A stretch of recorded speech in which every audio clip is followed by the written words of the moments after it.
Assalamualaikum warahmatullahi wabarakatuh and good days to Dr. Shamsul.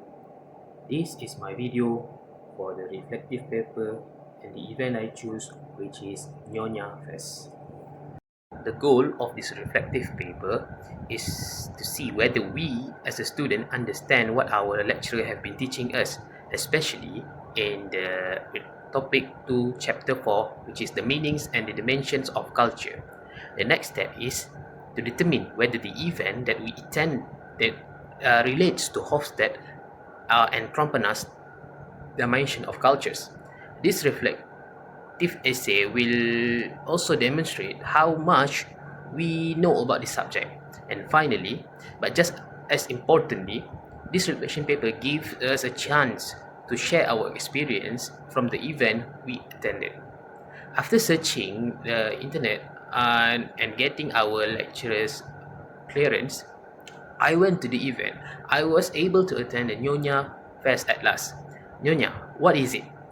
Nyonya is a term used for combined Chinese descendant and Malay heritage. I can use Hofstad and Trompena's dimension of culture to obtain additional knowledge and insight from this event and my observation, enabling me to appreciate Malaysia very rich culture. I went to Nyonya Festival in Sunway Velocity Mall, Cheras on June 1st, 2026. As implied by the event's name, the exhibition mostly focused on Nyonya culture, including cuisine, traditional Nyonya attire like kebaya, traditional Nyonya dance, and a few workshops and a musical festival. When I get at the exhibition, Nyonya kebaya is the first thing I notice. I notice it differs greatly from its Malay equivalent.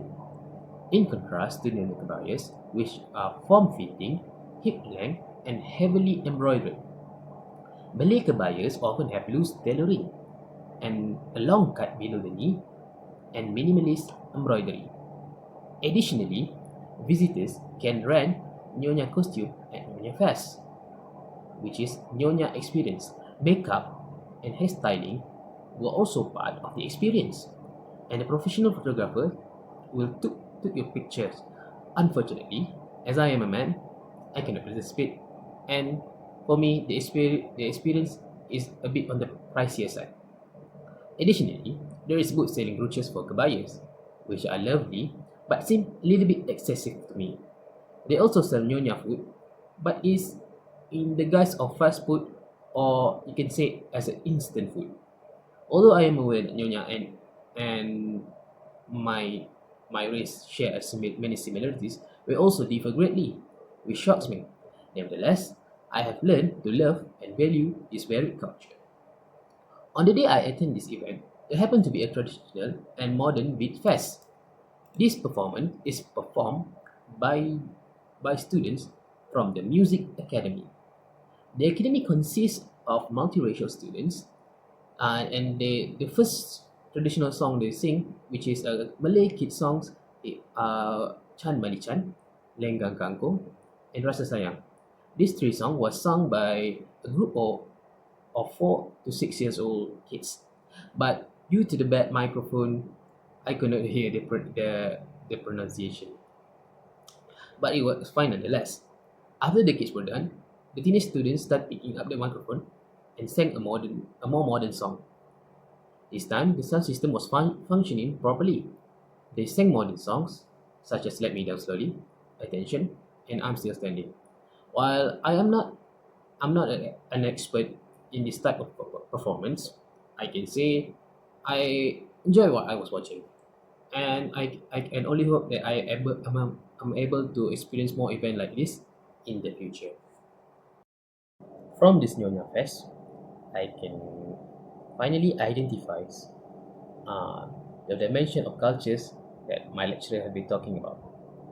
As you can see, Malaysia is a high context country. So, in this event, I also see a power distance. You can from this event, uh, we can see that the kids performing first, showing the respect to the teenagers performing after them. Meanwhile, another one I can add is individualism versus collectivism. In the performance, we can see that multiracial students sings a traditional Malay skate songs, showing a high collectivism such as in a group. And the third one, I can say, is indulgence versus restraint. While the event of Nyonya Fest itself leans more into indulgent, like booth and the Nyonya experience that I talked about, which is a bit on the pricier side, uh, I'm still able to restrain myself from spending too much money at the event. I think I'm restraining myself in the beginning since this event was free. Fourth one that from Hofstad is time orientation. Nyonya Fest itself is a long-term orientation as it purpose to preserve the culture of Baba Nyonya. However, the selling of Nyonya food as disguise of fast food or instant food can be seen as a short-term orientation. Next, I also found able to find Trompana's cultural dimension from the event that I attend. The first one is universalism versus particularism. In this event, uh, there's a Nyonya experience booth which allow the, the visitors to rental a kebaya. But as I'm a man, I cannot do that because kebaya is for women only. This and the universalist fact that man can only wear men's clothes, meanwhile women only wear women's clothing. This shows a universalist explication of the event rules as Nyonya Kebaya is only for female. The second one is specific and diffuse. Nyonya food itself is specific, but when it turns into some kind of fast food or instant food, for commodity purpose, it can diffuse with its culture. The third one is neutral versus emotional. While Nyonya cultures can be described as neutral because the cultures lean towards control, polite, and subtle. But during the music performance by the students, it can be described as emotional, as emotion are expressed openly and naturally. The fourth one is achievement versus ascription.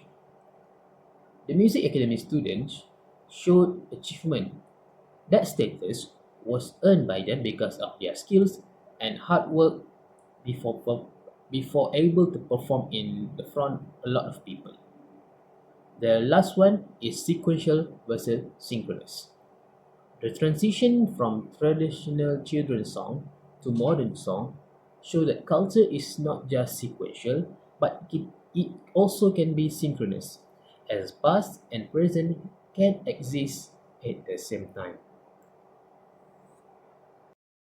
As a conclusion for this video, I must say, these events helped me a lot to understand Hofstad and Promena's dimension of cultures. Some of Hofstad cultural dimension can be balanced in Nyonya Fest, but some of them are very one-sided. As example, indulgence versus restraint and time orientation is already balanced. Meanwhile, power distance leans heavily on high context. And individualism versus collectivism shows that people in Malaysia are very collective community. Additionally, in Trumpena's cultures of dimension, three of them are both sides, while achievement versus description is only the achievement side. Ultimately, your experience demonstrates that culture is not statistic. Instead, it is a living, synchronic timeline where historical roots coexist with modern realities. Recognizing this subtle difference and similarities allows for a deeper, more profound appreciation of Malaysia's rich and evolving multicultural landscape. That's all for me. Thank you, sir.